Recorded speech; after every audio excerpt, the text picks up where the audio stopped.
Bapak Ibu guru hebat seluruh Indonesia. Perkenalkan, nama saya Winda Siskawati SSI. Saya adalah mahasiswa PPG dalam jabatan 2022. Hari ini saya akan melakukan kegiatan wawancara bersama pakar. Narasumber saya kali ini adalah Ibu Stefani Beatrix Towe Eskom. Beliau adalah fasilitator pengembangan kompetensi guru di bidang teknologi. Wawancara yang saya lakukan melalui aplikasi Zoom. Mari kita lihat cuplikannya yuk. Halo, selamat pagi Bu Fani. Selamat pagi, Bu. Kabarnya baik? Baik. Nah, terima kasih Bu Fani sudah menyempatkan waktu di pagi ini untuk bisa saya wawancarai. Nah, Iya, Ibu. Begini sebelum kita mulai wawancaranya, saya ingin memperkenalkan Ibu Fani nih dalam wawancara ini. Jadi Ibu Fani ini adalah Iya, lulusan sarjana komputer, ya, bertugas iya, di Ibu. SMK Negeri 4 Kairatu bersama saya. Namun ini ada yang spesial nih dari Ibu Fani ya, karena beliau ini mempunyai kecakapan yang mumpuni dalam bidang teknologi. Beliau ini sudah ditunjuk sebagai salah satu fasilitator dari Dinas Pendidikan ya Bu ya. Iya, Ibu. Ya, Iya. jadi Ibu Fadi ini ditunjuk jadi fasilitator pengenalan Maluku Cerdas di mana konten utamanya adalah membimbing Bapak Ibu guru di khususnya di Kecamatan Kairatu ya Bu. Iya, Ibu. Iya. Iya, di Kecamatan Kairatu untuk lebih mengenal pemanfaatan teknologi ya. Iya. Ya, untuk wawancara kali ini kan kita sebagai mahasiswa PBG ditugaskan untuk eh, mencari nih, mengeksplorasi masalah-masalah apa sih yang sering ditemukan dalam proses belajar mengajar. Nah, sebagai narasumbernya ini saya pengen tahu nih Bu, kalau misalnya pendapat Ibu, menurut Ibu ya, karena di bidang Ibu ini tentang membimbing pengembangan teknologi guru di Kecamatan Kairatu. Apa sih selama Ibu membimbing kami ini ada nggak apa namanya masalah-masalah tentang kompetensi guru dalam memanfaatkan teknologi ini, Bu? Bisa dibagikan gitu. Iya. Mungkin masalah yang dihadapi itu eh, tidak semua guru ya, tidak semua guru itu memahami tentang teknologi. Jadi, em, Katong sebagai fasilitator, Katong harus membimbing eh, pelan-pelan guru yang tidak mengerti tentang teknologi. Jadi tujuan utamanya ini adalah mengenalkan teknologi kepada Iya, guru yang memang belum bisa mengenal teknologi atau memanfaatkan teknologi dalam proses pembelajaran. Terus apalagi Bu iya. selain tujuannya itu, lalu masalahnya juga seperti itu, adakah hal-hal lain yang kerap Ibu temui, misalnya mungkin ada guru yang meski sudah dibimbing tuh masih mungkin cerewet atau gimana, "Ah, lebih baik pakai pengajaran konvensional," atau "ini ribet," atau gitu, mengeluh-mengeluh seperti itu gitu, Bu. Sering sih, Bu. Sering. Jadi, kebanyakan sih yang guru-guru yang udah lanjut usia ya, karena eh, kalian tahu bahwa teknologi kan baru zaman sekarang dia berkembangnya. Jadi, zaman dulu itu tidak ada teknologi. Jadi, guru-guru yang sudah lanjut usia itu mereka sangat sangat sangat lambat dalam pengenalan teknologi. Jadinya eh, sedikit susah sih untuk mengajarkan mereka. Jadi mengajarkan mereka tuh harus pelan-pelan gitu. Ibu sendiri ada kiat atau solusi nggak untuk eh, tetap bisa supaya Bapak Ibu guru ini yang belum bisa memanfaatkan teknologi dengan baik itu bisa mengikuti gitu. Karena ini kan kita dituntut memang untuk selalu mengikuti perkembangan zaman nih. Iya. Um, Mungkin dengan terus berlatih ya Ibu, dengan terus berlatih, jadi pastinya um, dengan terus berlatih, guru-guru itu pasti bisa untuk menggunakan teknologi tersebut. Iya ya, jadi kunci utamanya tuh harus terus Terus berlatih ya, berlatih. supaya bisa lebih lancar gitu ya. Kalau misalnya pertama Iya, masih kaku, kalau misalnya sering iya, dilatih, berarti bisa akan terus terbiasa dengan teknologi. Kalau menurut Ibu sendiri nih, kalau Ibu kan bagiannya fasilitasnya untuk membimbing menggunakan teknologi. Tapi kalau menurut Ibu gimana? Apakah memang sekolah-sekolah yang Ibu bimbing ini sudah siap gitu untuk menerapkan teknologi? Mungkin dari sarana prasarananya, apakah sudah mumpuni atau bagaimana, Bu? Atau kondisi lingkungannya atau seperti apa? Iya, untuk sekolah yang saya bimbing itu dia sudah saya rasa sudah cukup ya dalam sarana prasarana. Tapi saya tidak tahu untuk sekolah-sekolah lain untuk masalah sarana prasarana karena kan tahu bahwa uh, sekolah di Indonesia kan tidak semuanya untuk memiliki sarana prasarana yang memadai. Jadinya um, dalam hal teknologi sendiri, jaringan, itu pasti di sekolah-sekolah tuh mempunyai masalah dan problem sendiri. Hmm. Jadi memang sarana prasarana ini penting untuk pemanfaatan teknologi ya, Bu Iya, ya. sangat-sangat penting, Ibu. Walaupun sumber dayanya sudah menguasai teknologi, tapi kalau tidak didukung dengan sarana prasarana yang mumpuni juga tidak bisa terlaksana dengan baik. Nah, ini saya sudah cerita-cerita nih sama Ibu tentang pengalaman Ibu sebagai fasilitator nih. Kalau pengalaman Ibu sendiri sebagai guru, ini kan Ibu merangkap nih, guru juga sekaligus Iya. fasilitator. Pengalaman Ibu sebagai guru sendiri gimana nih, Bu? Supaya kita bisa lebih fokus ke masalah siswa. Kalau tadi kan sebagai fasilitator, Ibu bisa melihat masalah-masalah yang dialami guru nih. Kenapa mereka tidak bisa menggunakan teknologi, otomatis mereka tidak bisa menerapkan pembelajaran yang inovatif. Nah, karena memang kompetensinya kurang di bidang teknologi tadi.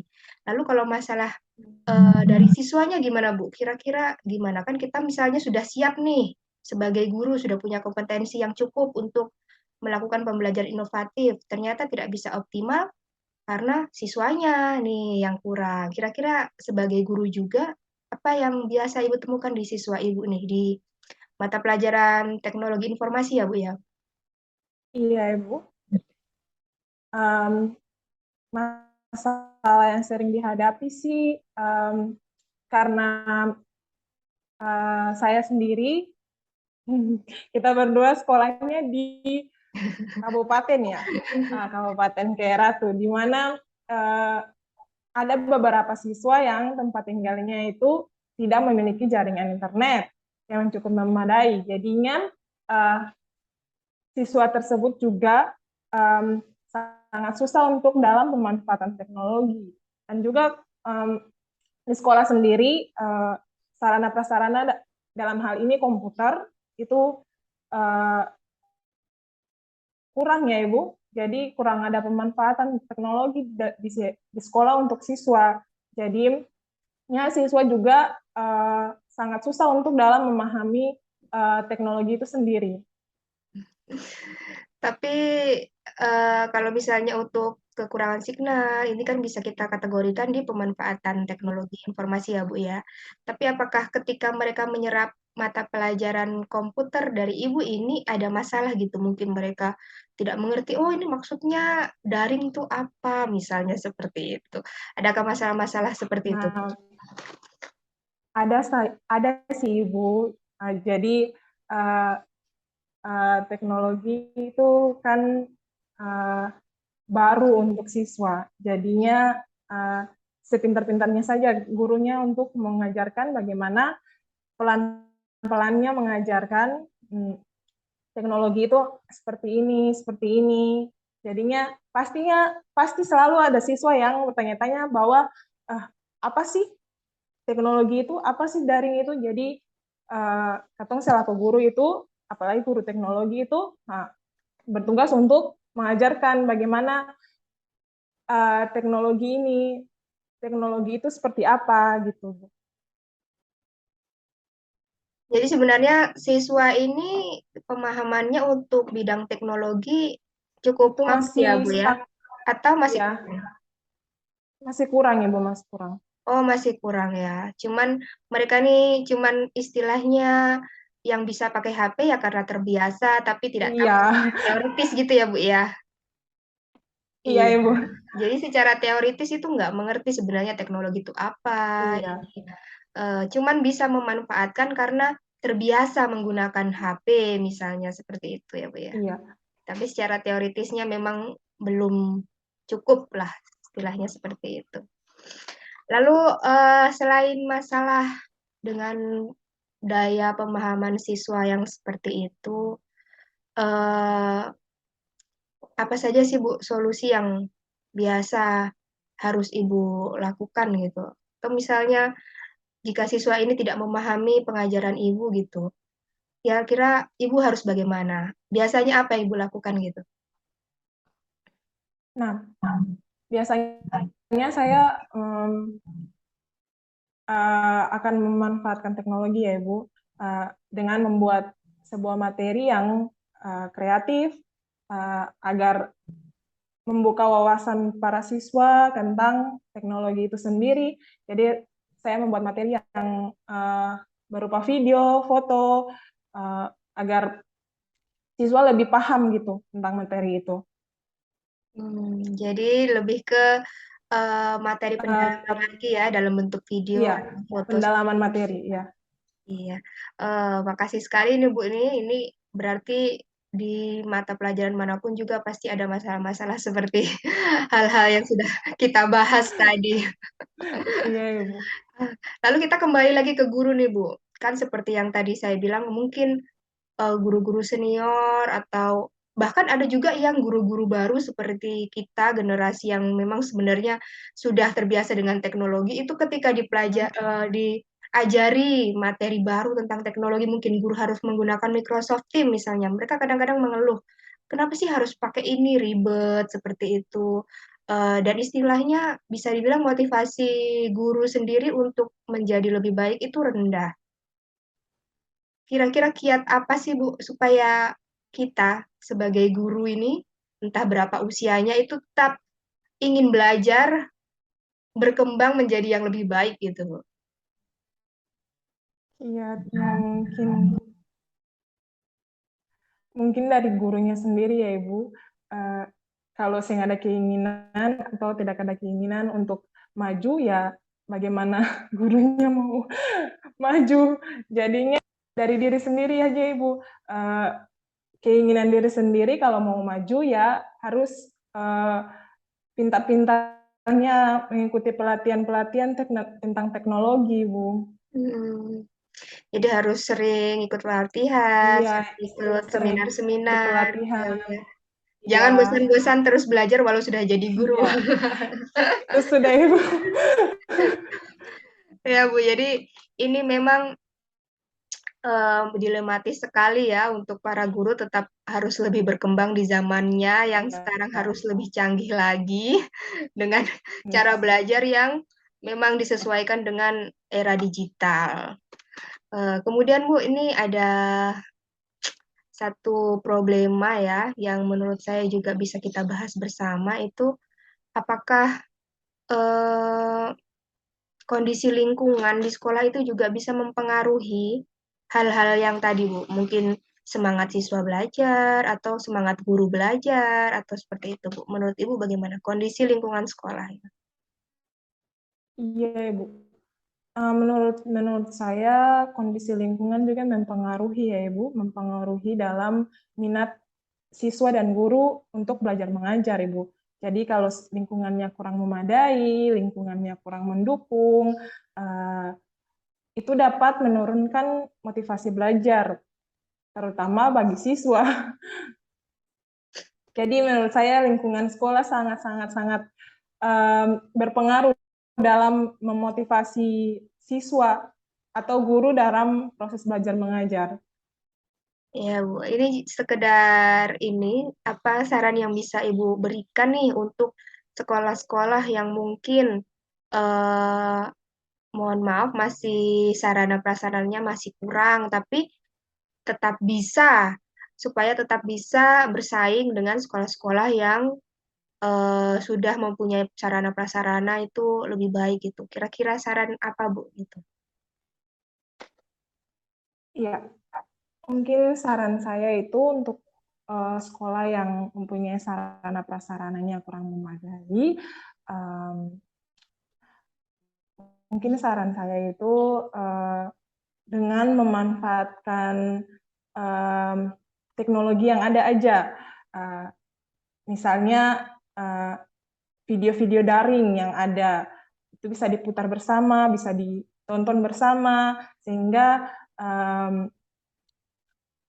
para guru, siswa juga menerima informasi yang ada, walaupun dalam hal praktikumnya sarana-prasarananya belum mendukung, tapi untuk teorinya mungkin mereka bisa mengetahuinya dengan menonton video-video yang ada.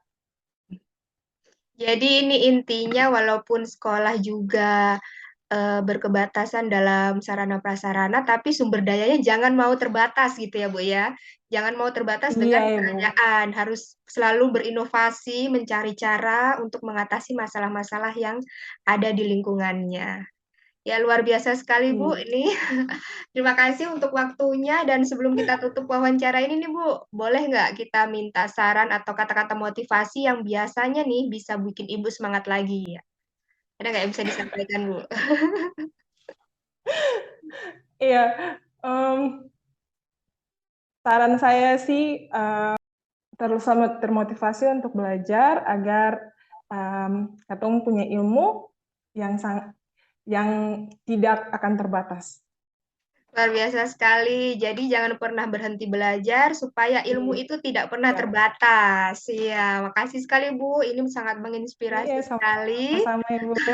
Saya ucapkan banyak-banyak terima kasih karena sudah diberi kesempatan untuk mewawancarai Ibu sebagai fasilitator dan sekaligus sebagai guru teknologi Iya, informasi. iya, Eh, sama-sama Ibu. Kalau begitu kita tutup acara wawancaranya ini Bu. Terima kasih dan selamat melanjutkan aktivitas Ibu di sekolah ya. Sampai Iya jumpa Ibu. Bu. Sampai jumpa Ibu.